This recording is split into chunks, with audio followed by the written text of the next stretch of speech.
Dando continuidade à problemática de número 2 da disciplina de seminários interdisciplinares 6, temos como a equipe 1 é composta pela Amanda, por mim, Iago, John, Lohaina, Marinaldo, Suzane, Vinícius e Yasmin, com o tema otimização da produção de IFAs de vírus inativado. Bom, o que seria uma IFA?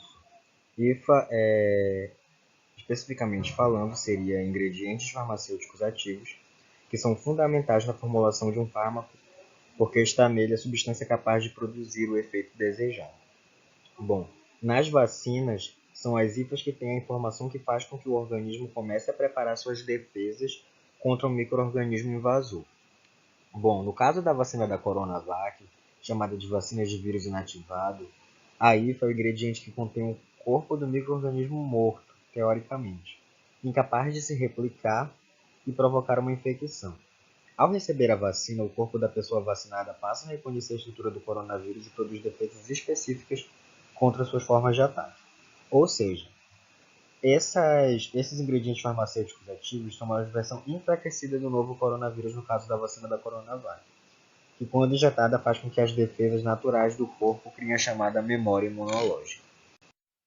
Bom, para falarmos um pouco sobre o panorama da produção de IFAs, tanto fora do Brasil quanto no Brasil, temos a questão da problemática. O Brasil ele produz hoje apenas 5% dos insumos farmacêuticos, segundo dados da Associação Brasileira de Indústria de Insumos. Em 4 décadas, o Brasil ele reduziu cerca de 55% para 5% dessa produção de insumos farmacêuticos. Por mais que haja uma alta demanda de 210 milhões de pessoas, o Brasil depende de contratos internacionais, em especial com a Índia e a China, para garantir a continuidade da vacinação no país. Por que essas IFAs elas não são produzidas no Brasil, fabricadas no caso? O país ainda não tem uma tecnologia necessária para fabricar essas IFAs das vacinas em solo nacional. Fora que os equipamentos necessários ainda estão em processo de importação, há uma curva de aprendizagem para que possam ser operados em força total. A partir de 1990, a redução de tarifas por causa da abertura comercial barateou os importados, e as empresas brasileiras não acompanharam o preço dos insumos estrangeiros. Atualmente, a China e a Índia são responsáveis por 74% da importação dessas IFAs para a fabricação da Coronavac, que é desenvolvida pelo Instituto Butantan. Ao mesmo tempo que apresenta grandes laboratórios, técnicos formados e capacitados, no país não há um grande investimento, então acaba se ficando muito dependente do mercado internacional, que normalmente tem preços muito baratos. Não existe também uma política pública de incentivo por parte do governo em relação à produção nacional. Então a intenção é trazer uma tecnologia para o Brasil por meio de... O que ainda está sendo objetivado é trazer essa intervenção da tecnologia para o Brasil por meio de um processo de transferência de tecnologia para ver essa produção nacional desses insumos farmacêuticos. A produção de IFA segue um protocolo geral para a produção dos biofármacos, sendo ela dividida em duas partes. Upstream, onde o foco é determinar os parâmetros para o sistema de expressão de células de anticorpo de interesse, seguindo com a cultura celular, primeiramente tratando da expressão das células e posteriormente com a produção em larga escala em bioreatores dessas células virais. Seguindo com a parte de downstream, sendo a inativação viral, assim como as etapas de purificação do IFA e invase, onde cada farmacêutica determina a sua metodologia, podendo encarecer o seu processo, devido a equipamentos de ponta, a falta de pessoas capacitadas para operar esses equipamentos. E com isso, tivemos como objetivo a otimização desse bioprocesso, tornando a produção de IFA mais eficiente e menos dependente, já que hoje os IFAs utilizados nas vacinas produzidas no Brasil são importados, como é o caso da Coronavac, que utiliza o vírus inativado. E dessa forma reduzimos os entraves e obstáculos por meio de uma produção contínua.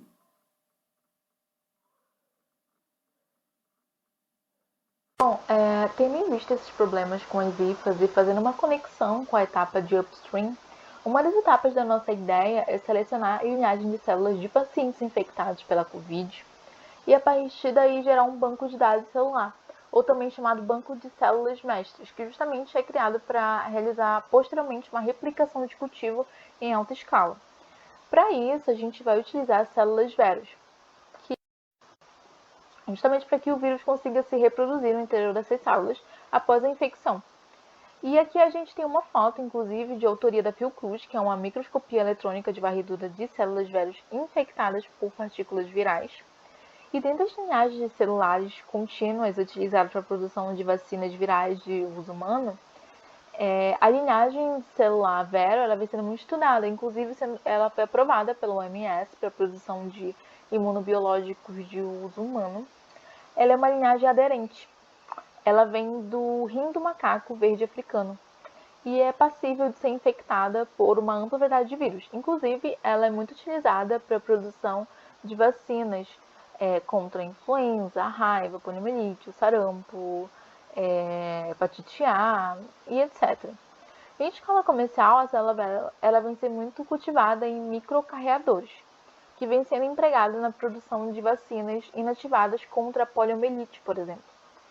E o seu desenvolvimento é crescente, né, nessa área de bioprocesso para a produção de vacinas virais, empregando linhagem de células de mamíferos, assim como novas metodologias de produção de vacinas inativadas, como a da febre amarela, que não oferece, além dela não oferecer também um risco de reação adversa grave, e também ela é muito utilizada porque é passível de ser cultivada em bioreatores, sob condições monitoradas e controladas e tudo mais.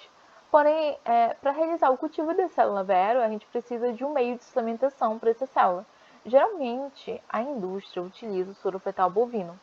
Porém, existem outros métodos de cultivo melhores. Esse meio para cultivo celular, com diferentes aportes nutritivos, eles foram criados e aperfeiçoados ao longo dos anos, né, buscando oferecer as condições para a proliferação celular in vitro.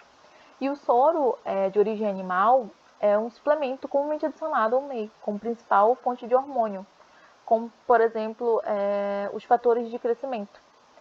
Porém, possui algumas desvantagens, como aumento de risco de contaminação por vírus, então isso não é muito vantajoso para a indústria, justamente porque a gente está tentando produzir uma vacina e tem um alto risco de contaminação, e além de ser cara, em uma escala industrial, se torna um custo muito elevado. Logo, para substituir essa etapa, esse insumo, a gente vai utilizar o hidrolisado de soja. Justamente, esse produto ele não utiliza qualquer insumo de origem animal ou humana para sua obtenção. Inclusive, alguns artigos ressaltam que ele possui a mesma eficácia que o soro fetal bovino, né? Ele possui o mesmo padrão de proliferação. Inclusive, na etapa de filtração, ele acaba facilitando, pois ele não adere tanto às células quanto o meio SFB. Então, de certa forma, seria algo menos custoso nesse sentido e menos danoso. Bem, como a Suzane havia dito, após a obtenção das linhagens a serem utilizadas, o vírus ele será inoculado em um meio com células Vera suplementado com hidrolisado de soja. Bom, esse processo ele é feito inicialmente em repiques com recipiente de pequeno porte e vai aumentando, né? É o chamado escalonamento. E ele irá servir para estabelecer diversos parâmetros de crescimento ótimos e principalmente a concentração da biomassa ideal para ser alimentada no bioreator. Bom, então basicamente o processo de expansão ele inicia-se com a inoculação do vírus no meio Vera, de modo a expandir a produção. E é interessante também ressaltar que, como as hifas da Coronavac elas começaram a ser produzidas no início da pandemia, e o vírus ele acabou sofrendo mutações, então elas não são eficazes para essas novas variantes do vírus. A nossa ela já seria, assim, ela já contornaria esse problema, porque ela seria baseada em uma linhagem do vírus atualmente. Tanto que quem toma Coronavac quem tomou vai ter que tomar uma terceira dose de outra vacina, pois a IFA que eles produzem ela não é eficaz para essas novas variantes. O processo de intensificação na produção de vacinas virais baseadas em cultura celular vai exigir estratégias de processo mais avançadas para superar as limitações dos cultivos em lotes convencionalmente utilizados. E eles vão ter desvantagens, como, por exemplo, o elevado tempo de inatividade entre lotes. Em contrapartida, a proposta vai abordar o modo contínuo para produzir o processo em alta densidade celular, mesmo com um tempo de funcionamento longo. A produção contínua vai ter várias vantagens bem conhecidas, e uma delas é a alta eficiência volumétrica e a redução do volume da planta, que vai levar a um aumento de rendimento da produção. As figuras a seguir levam em consideração dois modos produtivos distintos de produção viral. O primeiro é o método convencionalmente utilizado pela indústria, que leva em consideração dois reatores STR, o primeiro para propagação celular e o segundo para produção e replicação viral. No entanto, como é proposto por esse projeto, se nós inseríssemos mais um reator STR, tornando assim o modo contínuo com 3 ou mais bioreatores, poderia aumentar o tempo de residência viral no sistema celular, e aumentar o rendimento da produção em até 100 vezes. Um ponto importante a ser discutido é sobre a inativação de vírus para ser usado em vacinas. As vacinas virais inativadas têm sido usadas com sucesso em programas de imunização há décadas. Por não conter vírus replicantes, costumam ser uma classe de produto preferida para populações especiais, como mulheres grávidas e pessoas imunocomprometidas. As vacinas inativadas frequentemente precisam ser administradas em doses múltiplas e, frequentemente, uma dose de reforço é necessária para manter a imunidade. A inativação de suspensões virulentas por substâncias químicas foi estudada por vários pesquisadores. Estes dois pesquisadores fizeram uso do fenol para inativar o vírus rábico no preparo de vacinas a serem aplicadas no tratamento preventivo da doença. Com igual propósito, este autor introduziu o uso do formol, que passou a ser amplamente utilizado, estendendo-se sua aplicação a diferentes vírus. Entretanto, o registro do acidente ocorrido com a vacina antipoliomielite, inativado pelo formol, em 1955, determinou estudos mais detalhados da cinética de sua inativação e a busca de outro inativante mais eficaz.